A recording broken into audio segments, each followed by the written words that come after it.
Muy buenos días a todos. Hoy les vengo a hablar sobre la Ilustración y Thomas Hobbes. Empecemos por Thomas Hobbes. Thomas Hobbes es conocido por ser un filósofo inglés que nació en 1588 y falleció en 1679.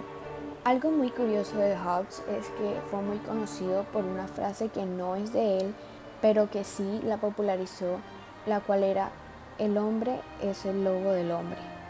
Esta frase hace referencia a los horrores que es capaz de hacer la humanidad en contra de sí misma. Eso tiene sentido porque Thomas Hobbes en realidad estaba muy preocupado por las guerras civiles del siglo XVI en Inglaterra. Y al observar todo esto, él concluyó que el estado de naturaleza, o sea, el estado originario del hombre, es violento.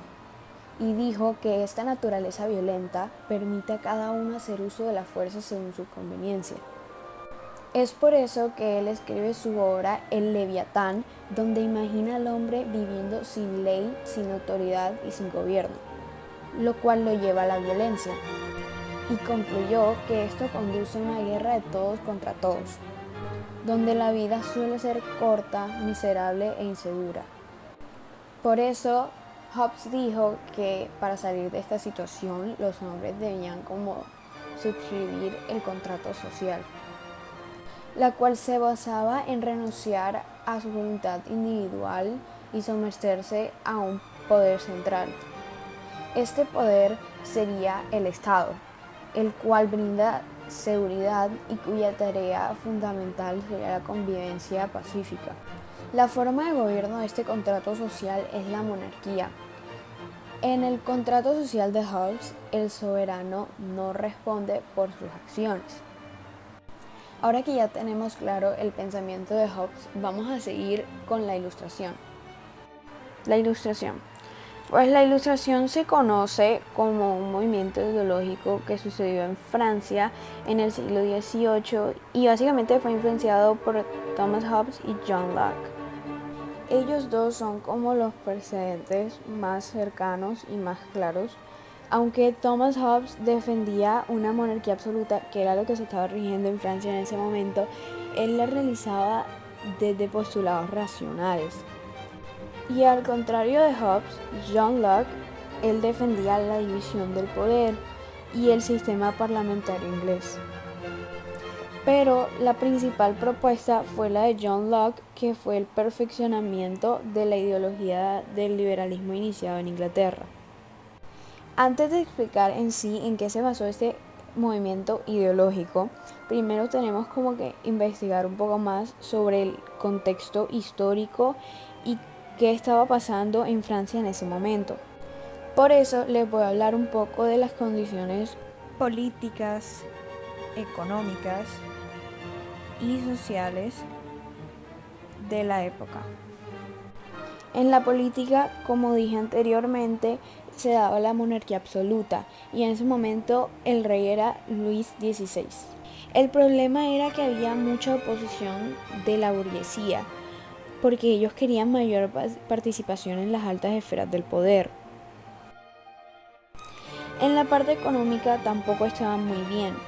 Había una mala administración por parte del rey, habían gastos excesivos y no había una apertura a la inversión privada, por lo cual cada día se iban disminuyendo como las oportunidades de crecimiento de la industria y el comercio. Y por eso había una dependencia en la economía agrícola. Entonces, si habían cambios climáticos, sufrían crisis y pérdida de cosechas. Y por último, en lo social, los grupos sociales que habían era la nobleza, el clero y el estado llano. Los que eran de la nobleza y el clero gozaban de muchos privilegios y eran los únicos que tenían acceso a los puestos políticos, mientras que los del estado llano no tenían derechos políticos, pagaban impuestos y nunca tenían como privilegios en sí. Pero a pesar de todo, ellos tenían una academia muy brillante y era muy productiva, porque tuvieron una amplia relación unos siglos atrás con el Renacimiento italiano. La academia es el conjunto de instituciones educativas científicas y artísticas que las sociedades implementan para analizar, estudiar y producir nuevas ideas que usualmente mejoran a la sociedad. La Academia Francesa en esos tiempos de crisis dio resultados. Los académicos lograron averiguar y lograron analizar cuáles eran las problemáticas que estaban sucediendo en esa época y aplicaron unas propuestas basadas en el liberalismo inglés, en la política, en la economía y en la sociedad, con el fin de salir de la crisis, la pobreza y el atraso de la nación que tenían en ese momento. Ahora les mostraré las principales propuestas de la Ilustración francesa. En la política, uno de los principales fue Montesquieu. Su obra se llamó El espíritu de las leyes, en la cual propuso la división de poderes públicos en ejecutivo, legislativo y judicial. Su objetivo era lograr el equilibrio en el mandato gubernamental y disminuir la posibilidad de abuso de la autoridad. También en la política se encontraba Voltaire. Él escribió el ensayo sobre las costumbres y el espíritu de las naciones. Él creía fielmente en el voto para elegir representantes y también en la ley. Por último, en la política también se encontraba Rousseau, quien en su obra Contrato Social creía en un contrato tácito entre los gobernantes y los gobernados. Los gobernantes tendrían que cumplir con lograr el bien común y los gobernados tendrían que seguir la ley. Y si los gobernados no cumplían, se tendría que usar la fuerza pública de parte del gobierno. Y si el gobernante no hace bien su trabajo, los mismos gobernados tendrían el poder de sustituirlo.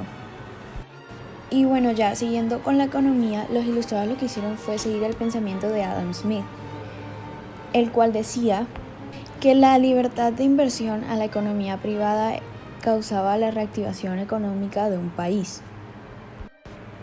Y por último, en la sociedad, los ilustrados estaban de acuerdo en que se debía combatir el fanatismo religioso. Creían en que la ignorancia era el mal de las naciones y le decían a los hombres que utilizaran su inteligencia y su razonamiento en cada momento de sus vidas.